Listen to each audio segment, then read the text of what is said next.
Helo, hon yw'r drydydd rhan yng nghyfres cemeg plastigau yn y trydydd dimensiwn. Hyd yn hyn, rydym wedi gweld o le mae plastigau'n dod, a'r problemau y maen nhw'n ei creu yn yr amgylchedd, yn enwedig yn y cefnforoedd.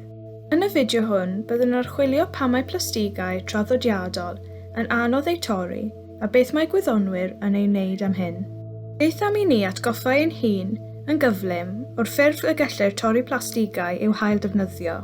Gellir ei glanhau ei toddi a'i hail fodelu, a gellir wneud hyn 2 neu 3 gwaith yn unig, cyn i'r deunydd ddechrau colli ei gryfder. Gellir ei gordwymo i rannu'n CO2 a H2. Mai nwy tu gwydr yw CO2, yn yr achosion hyn caiff ei gasglu a'i fwydo i algi sy'n gallu creu cynhyrchion defnyddiol a byddwn yn ei trafod yn ddiweddarach. Hefyd, gellir ei torri yn ei hunedau monomer gwireiddiol, a'i hail wneud yn plastigau newydd. Fodd bynnag, tan yn ddiweddar, mae prosesau sy'n ei hangen i wneud hyn wedi bod yn aneffeithlon ac yn gostus iawn. Dyfeisiwyd y plastigau traddodiadol a wnaed o danwyddau ffosil i fod yn rai hirdymor a chadar. Fodd bynnag, mae'r nodweddion hyn yn ei gwneud hi'n andros o anodd i brosesau naturiol dorri'r plastigau hyn. Yn ein fideo cyntaf ar plastigau, gwnaethom edrych ar fformula strwythurol y plastigau hyn, ac un peth oedd gan bob un ohonynt yn gyffredin oedd cadwyni di-dor o fondiau carbon i garbon. Mae'r bondau hyn yn anhygoel o gryf. Mae angen meintiau enfawr o egni i'w torri ac i droi'r polymer yn ôl i'w flociau adeiladu monomer gwreiddiol. Dyna pam mae plastigau mor wydn, a gyda thechnoleg sydd ar gael ar hyn o bryd, y ffordd fwyaf effeithiol o ailgylchu plastig yw ei toddi a'i hail foldio, ond nid yw hyn yn ateb hirdymor. Felly, beth pe byddem ni'n creu plastigau o adnoddau canaliadwy sydd heb y cadwyni carbon cryf hyn? Dyma beth mae gwyddonwyr yn ei gwneud gyda bioplastigau a plastigau bioddiradadwy. Gall y telerau hyn swnio'n anhygoel o debyg, ond maent yn cyfeirio at nodweddion gwahanol o bob math o blastig. Caiff bioplastigau creu o adnoddau adnewyddadwy megis gwymon, starch id a olew llysiau. Gellir creu plastigau bioddiradadwy o adnoddau adnewyddadwy a thanwyddau ffosil, ond gellir eu torri gan ddefnyddio prosesau biolegol yn gynhyrchion naturiol, fel arfer dŵr, carbon deuocsid a biomas, sef deunydd a defnyddir ar gyfer creu trydanau egni gres. Mae'n bwysig nodi nad yw pob bioplastig yn pydru'n naturiol, neu'n pydru'n haws na plastigau sy'n deillio o danwyddau ffosil.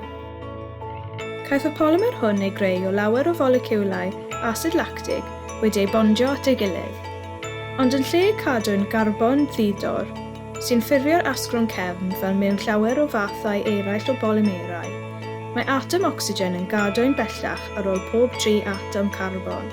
Mae'r bond rhwng y carbon a'r ocsigen yn llawer gwahanol, gan alluogi'r cadwyni hir i gael ei torri'n haws.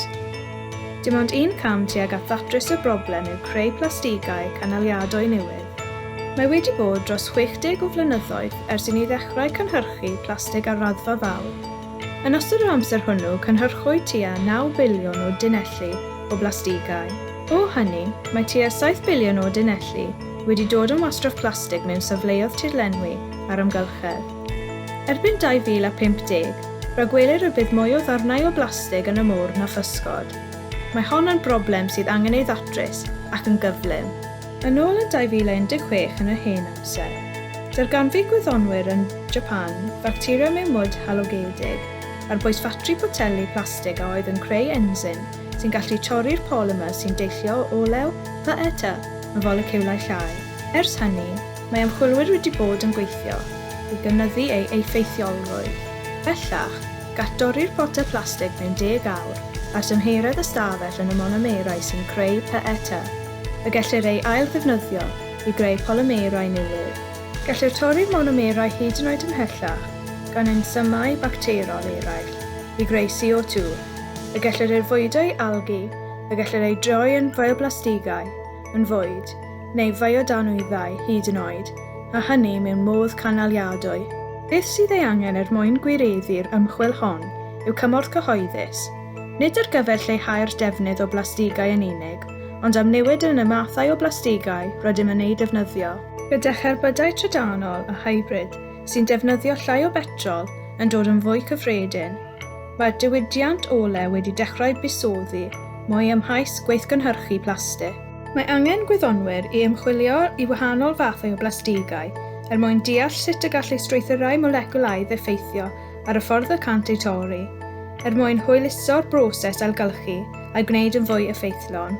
Fel rhywogaeth, mae angen i ni ddod ynghyd i newid hyn a chreu amgylchedd mwy glân a chynaliadwy i ni ein hunain yn y dyfodol. Yn rhan olaf y gyfres hon ar blastigau, byddwn yn dangos i chi sut i greu plastig gartref gan ddefnyddio adnoddau adnewyddadwy.